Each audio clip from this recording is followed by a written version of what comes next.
aduga court na bel piraba matungda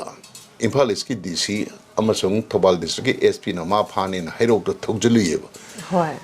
sida question am ka hangbe ai bel piraba matungda kari gi ma phani in thogjalurino bel bi bai police khangabane ba ari kari gi DC yaurino masigi only simple answer de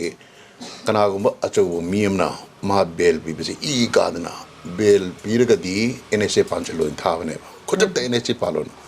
NSA pamde police na gamde DC na pangadam ne ba ara police na phara poraga DC office da panbagi mahutta Heirok police station makta heta bel yadna palga poro hana yathang pibam khak yauri ba sigi kaida se yam phasute mana nganguri ba sauri ba se minister mi gen ngang do lali chami hat pat pa je pan hong de adu re ga su lo ngak pa ba se establish lo ngak pa se pali ba sarkar gi achau sang sing gi mathau ne ba adu lo bo abuse tor ga seran torana hekta NSC pani chali do bado pan gi phalam ba ai jail chahi ma bel yawna thamjalam bi ai tongan bam ne ba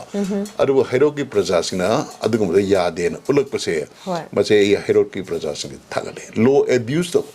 tondom sanana ngang do ya hebna te ko ise law abuse to riba achoba authority chingdo madu chopag haledna